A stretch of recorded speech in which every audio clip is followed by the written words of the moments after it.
Hello, welcome to Ron's Living Room this Saturday. I don't even know what the date is today, 24th, something like that, 25th.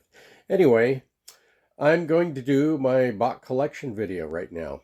So let me give you sort of a panned look at what we got here. We're going to start here, and we'll go across the room. We'll just do a quick peek at what we got here. Took me a while to put this together and a lot of credit card debt, which I do need to pay off. Okay, so let's talk about this. In an earlier video, I said I'll be Bach. Well, today I'm Bach. Oh, never mind the Avengers poster in the back there. So I wrote down some information for you. So we'll talk about what we got here. Okay, let's see. Let me flip the camera around. First up, you've already seen in a previous video, this is the Bach Mercury. It was one of the earliest, what they call student models, but as I was doing some reading on it, they didn't call it a student model. They called it an advanced student model, or they called it an amateur professional horn.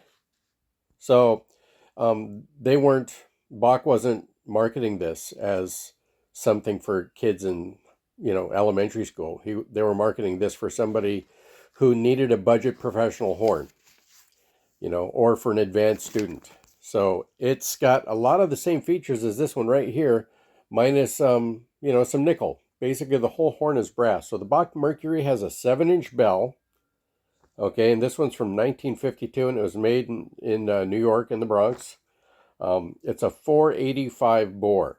Okay, the Model 6 here is also a 485 bore. And, that's that small bore that was real popular in the 1940s or 1950s, lead trombone, solo trombone bore. Okay, so that's the Bach Mercury. I just got done refurbishing this, and I'll be posting some pictures of the bell etching on these. The next one up here is the Model 6, and the Model 6 is a corporation, so this is before Mount Vernon, and this one was made in 1942. The Mercury is made in 52. This one's made in 42. And this is also sporting a 485 bore, 7-inch bell. All right. And you can see that there is more nickel on it, or especially around the hand brace. Okay, next one up is going to be the Bach 8. Now the Bach 8 jumps from 485 to 491 in the bore. So it's not quite 500 yet.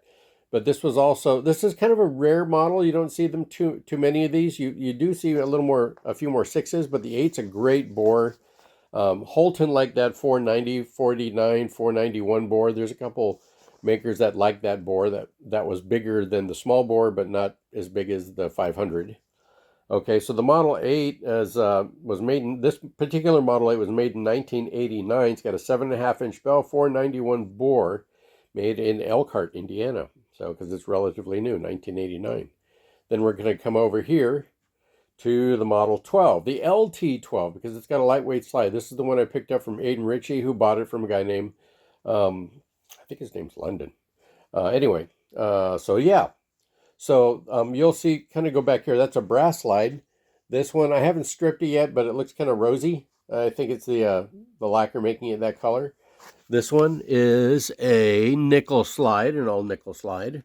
This one is an all nickel plated slide. I haven't refinished that one yet. I've worked on this one, and I've worked on that one over here, but I haven't worked on that one, and I haven't worked on this one. So right now we're talking about the 12, and this is a phenomenal horn. Lightweight, super responsive, great horn. This one was made in 1994, so it's relatively new, 7.5-inch bell, 500 bore. All right, and then we're going to come over here to the Bach 16, not a 16M, which is the single bore.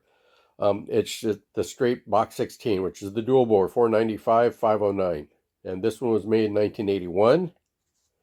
I bought this from a friend of mine who acquired it and was going to restore it, but decided to give it to me, for pretty much a song, and I'm the one who's been restoring it.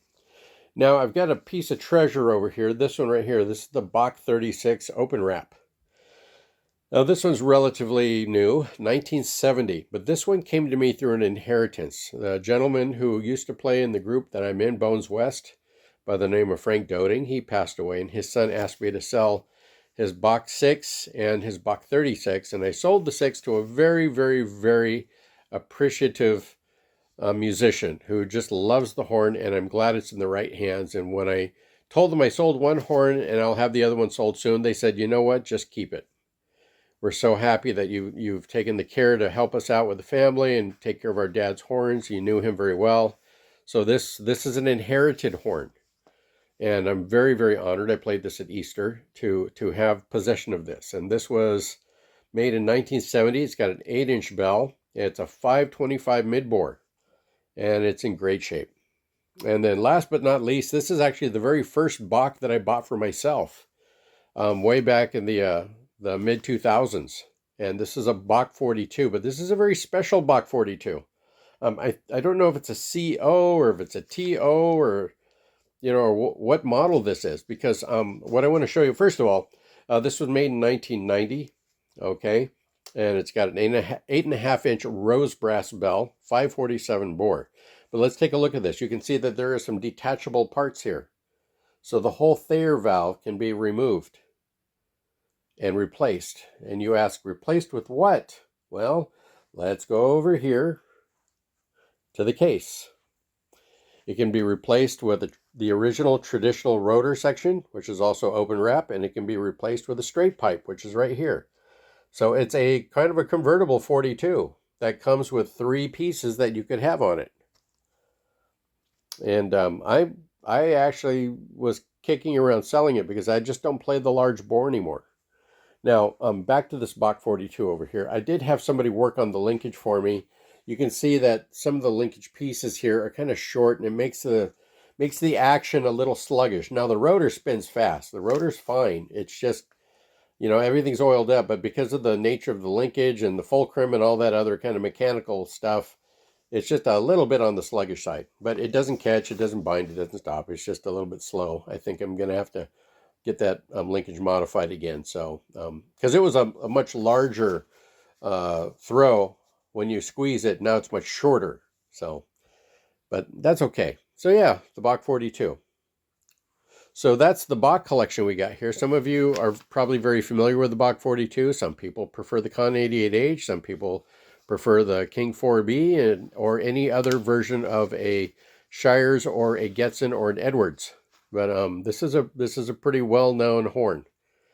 And then, of course, the 36 is considered one of the most versatile, right up there with the King 3B Plus, because you can use it for jazz and concert, right? It's not too dark and creamy, not too bright and edgy. It's somewhere right in the middle. It's kind of like the bed and the 3 little pigs, just right. So back to the Bach 16, which is a fantastic horn. Nice big open sound with that dual bore. Then we go back to the Bach 12. I think the 16 was Bill Watrous' choice. The Bach 12, I know that Bob McChesney was playing a Bach 12. The Bach 8, I'm not sure who's the 8 artist. I think Glenn Miller was playing the 6. And I just recently acquired this from Curtis Lawson. And it was kind of brown, but I went ahead and dolled it up. So that is really cool. The Bach 6 I got through Facebook Marketplace from a guy who later tried to scam me on a second one. I sent him the money. He never sent the horn. He cut me off, and I got my money back. So watch out for those scammers. And then the Bach 8, I bought that one online. That was a little bit of a pretty penny. I got this one from, his name's Erm Navarro. He's a guy you'll find on some of the groups. He's out here in Los Angeles. And the 16 I bought from my friend Aldo, who is a repairman, an expert repairman, and he acquired that. Not the 12. I'm sorry. The 12 I got from Aiden Ritchie, who bought it from a kid named London. And this I got from my friend Aldo. And then this is the Frank Doty horn. And I actually bought this one from Steve Ferguson at the Horn Guys way back when. So some of you may know some of the names I'm talking about, but that's them, right? So for your entertainment, I'm going to go ahead and grab a couple mouthpieces and I'll toot a few notes on these horns. And hopefully I'll play well enough that you guys can kind of hear the characteristic differences of each of the horns. Okay, so stay tuned. Next up. Okay, here we go. We're going to do some play samples on each of the Bachs that I have here. How many do I have? 1, 2, 3, 4, 5, 6, 7. I got 7 Bachs. There are plenty of other models that I don't have, and these are the main ones that I like, but there are some other ones in there. There's I think like a Bach LT12 which is a dual bore. There's a lower model. There's a couple dual bore Bachs out there that you don't see very often that were made for a very short period of time. And I don't have a 50B bass because I'm not a bass guy. I wouldn't mind one, but Aiden Ritchie does videos on the 50B bass, and he likes the 50B, or at least he likes the Bell. But no, he's played those, and they sound wonderful. You know, I might, if I can find one for the right price, you know, find one that's kind of beat up that needs my my restoration touch, which is you know, it's okay. I'm a hobbyist. I may pick one up. But anyway, let's start with this. I'm going to be playing the small bores. I have this 11C, this Bach 11. Well, it's not even a Bach. It just says 11C on it, but it's an unusual 11C. It's not like any of the others I have. The rim is a little bit sharp. The cup is very wide for an 11C, but I get a wonderful sound on it. So we're going to try out the Mercury here. It's a friction fit. So here it is right here. Ta-da! You know, no tenon screw. Just got to make sure when you get those friction fits that you get a nice air seal on it. So you kind of have to check it. And I may end up still putting a Bach counterweight on it because it is still, even though a student horn, still a little front and heavy. So here we go. Nothing, and all the slides are dry, by the way. So if you hear them, it's because I don't have anything on them. I'm going to doodle around on a few things. You'll probably hear one of many melodies I played on my videos. Okay, so let's just start with a few tones.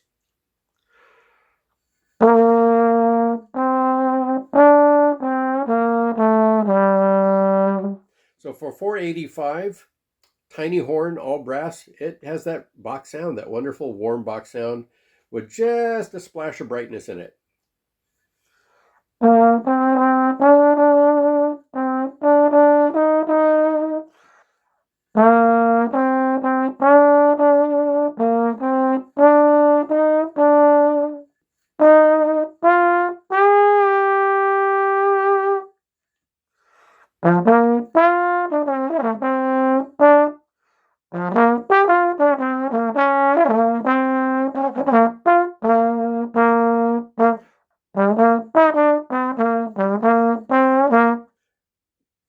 So nice sound, very responsive. I mean, it's a very light horn.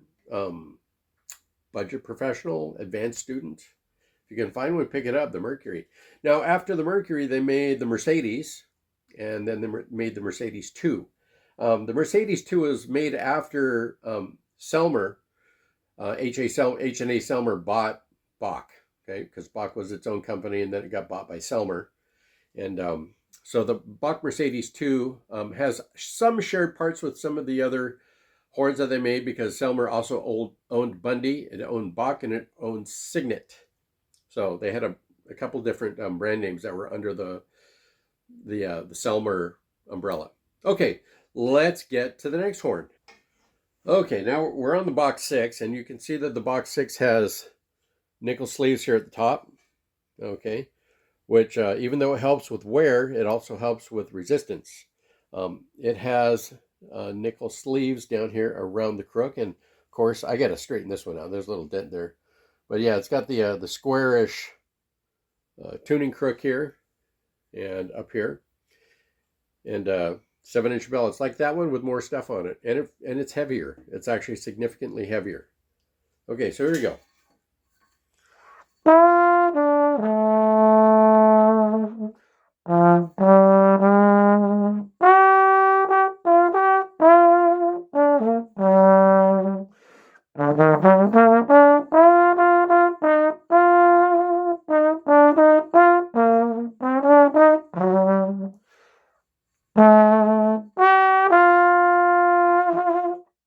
Very nice sound.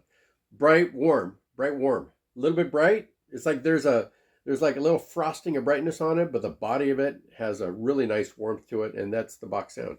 Okay, that's the 6. Let's move on to the 8. Okay, here we go with the Bach 8. So what's the difference between the 8 and the 6? Well, it's a bigger bore. Now we're at a 491 bore. On the Bach 6, these pieces here were brass with the nickel in the middle, and this is now all nickel. From here all the way down to the bottom of these sleeves is solid nickel. The whole slide is nickel all the way through the crook.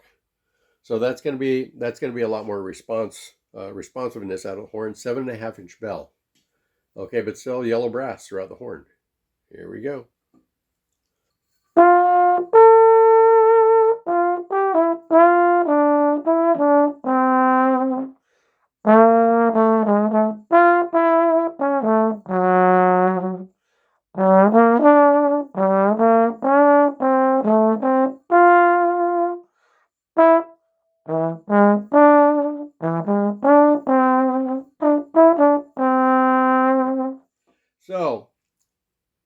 Everything about the Bach is still intact, it's just bigger, a little broader, okay? Bigger bore, bigger bell, and we're not even at 500. This is at 490, and it's just got a really, really nice feel to it. So, I mean, when I'm playing it, I can actually hear Glenn Miller, Dorsey plated 2B. Okay, now we're at the LT12. But I was doing some reading and about who played what. And Glenn Miller liked the Bach because he liked the warmth. He was also known to play the Con 6H because he liked the warmth. So he liked that really warm, mellow sound. When he played solos with his band. Dorsey, of course, had that really, really clean, crisp singing high range that, it was pretty amazing at the time. But he played that on a King Liberty, Silver King Liberty, later known to be the 2B. So anyway, here we are with the LT12, being that it's lightweight still. Okay, still all nickel up here. Now we got the big heavy nickel braces right here and the slide receiver, nickel through the hand brace, and nickel all the way down to the bottom of the slide, which is still different than the 8 because the 8 didn't have a nickel brace and a nickel receiver. So as we move up through the models, we're getting more nickel. So eventually we'll get a dime. But sorry. Okay, here we go.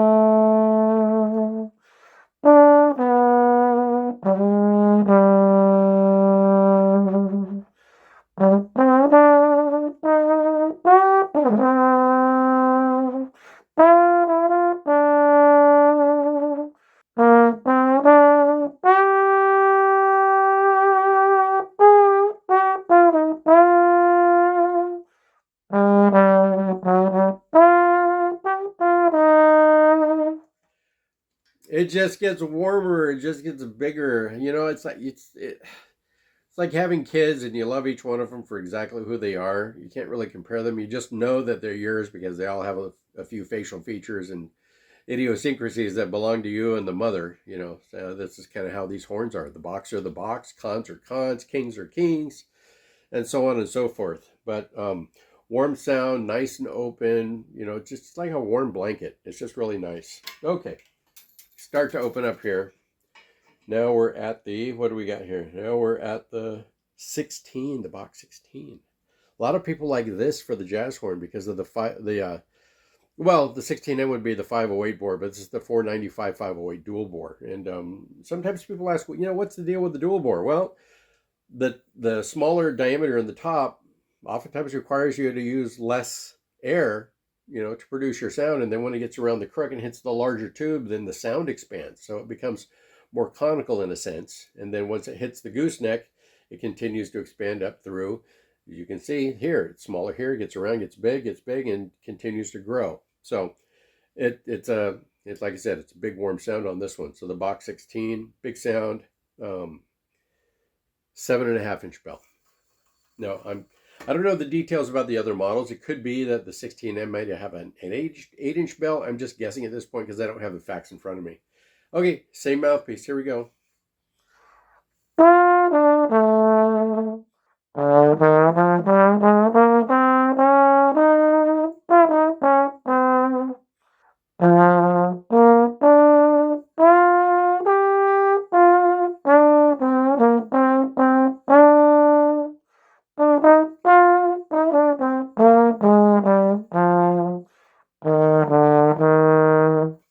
So the cool thing about this horn is it feels a lot like the 12.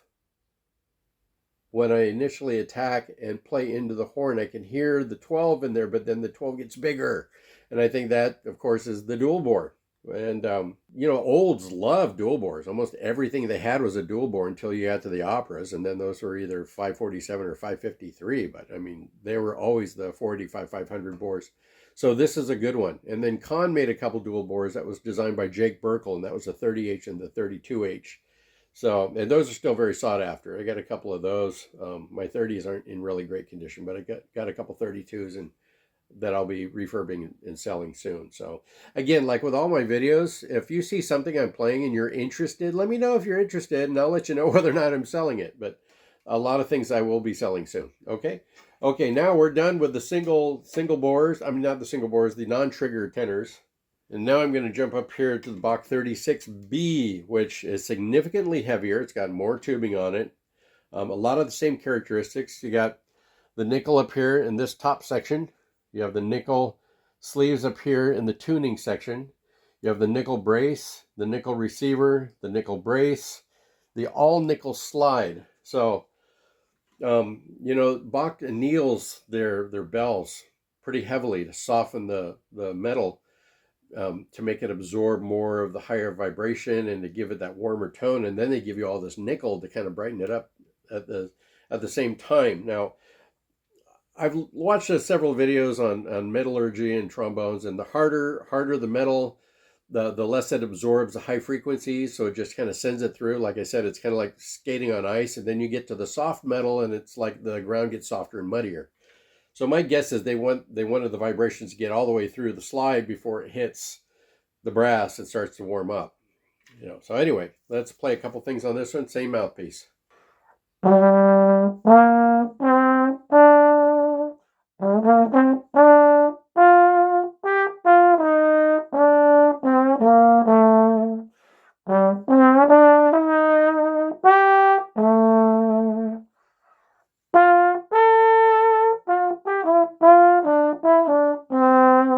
So it sings nice in the upper range, but then it also has that rich middle down the bottom. So very versatile horn. I don't engage the trigger very much when I do play this because I'm usually playing second trombone, unless the parts call for seasoned B naturals. Then I don't want to reach all the way out there. Sometimes you get an arrangement where it has you on a B natural and then a B flat and back to a B natural again, and without the trigger, you're just sawing wood. So okay, let me change mouthpieces and then we'll get to the Bach 42. Okay, back here with the Bach 42 open wrap interchangeable parts. I'm going to be playing this on a Schilke 51. I didn't want to go with a 51D because I tend to be kind of flat on those.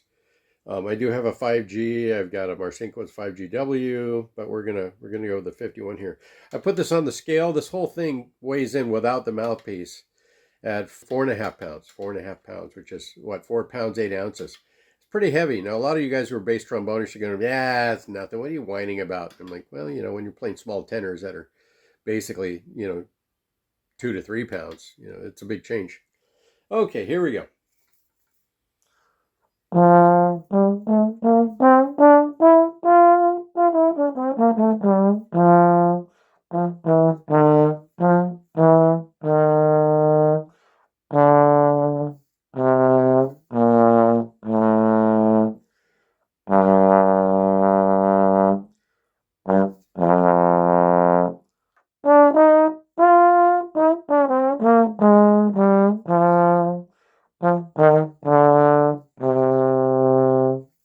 So the red brass makes a big difference.